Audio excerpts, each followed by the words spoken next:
Et war lo die zweete Käier, dass die Journée Jeunesse vom Service Jeune zu Esch organisiert gouf. Ein Tag, den sich für allem u Junker von 12 bis 30 Jahren riecht, an ein ganz Party Aktivitäten ugeboten huet. Den Ulzig-Kanal war natürlich auch mit einem Stand mit dabei. Was den du noch alles gesehen konnt, gesieht er lo an meinem Reportage. Alors on a fait la journée jeunesse pour montrer aux jeunes de la ville tout le panel qu'on peut offrir aux jeunes âgés de 12 ans à 30 ans. C'est-à-dire en matière de sport, en matière de culture, de loisirs. Et voilà quoi, pour montrer qu'il y a plein de choses à faire et qu'il faut sortir de chez soi, qu'il faut vivre.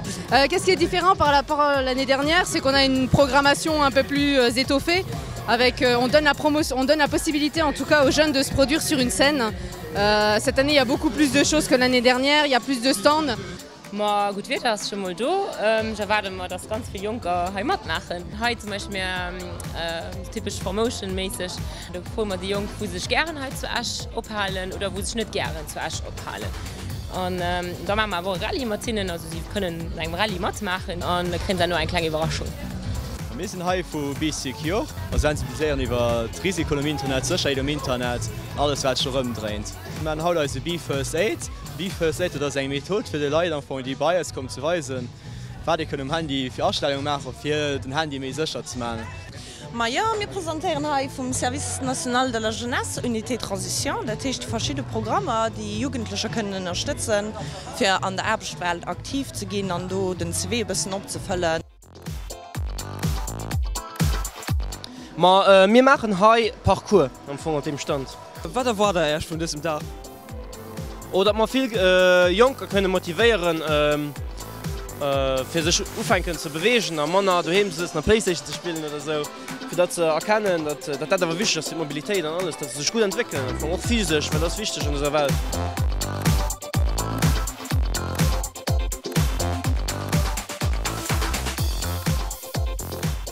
Wir sind hier aus dem Jugendhaus von Esch, Kriech Esch. Wir arbeiten hier am Stand zusammen mit den Jungen, mit der Partizipation für das Projekt Mayotte, Erasmus+. Die Jungen gehen zu Mayotte, mit verschiedenen anderen Partizipanten von hier am Land.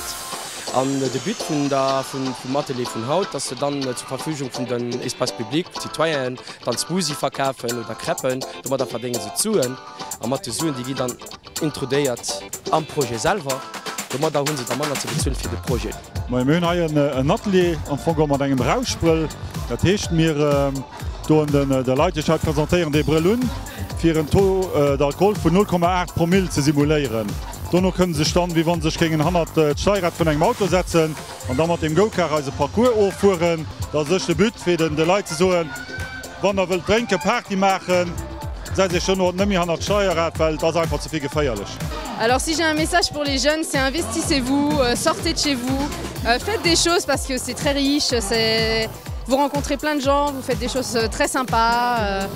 Donc voilà, nous en tant que service jeunesse, on propose beaucoup de choses, de la Muay Thai, on propose du théâtre, on propose de la danse hip-hop, des activités de vacances. Donc venez, n'hésitez pas, appelez-nous, venez nous voir et proposez-nous même des choses si vous voulez faire des choses. Si des jeunes ont une idée particulière pour un projet, venez nous voir, on peut vous soutenir. Tu vas juste garder la foi, faut juste garder la foi. Avance et crois en toi, avance et crois en toi. Den Ulzig-Kanal hat den Jungen auch angeboten, selber ein Interview zu leiten.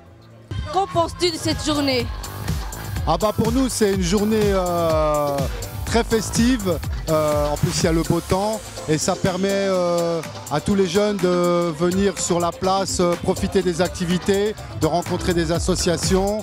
Bien sûr, tous les ans on va recommencer la journée jeunesse parce que tous les ans il y a toujours des jeunes et c'est vraiment important de montrer aux jeunes tout ce qu'il y a à faire ici à Esch.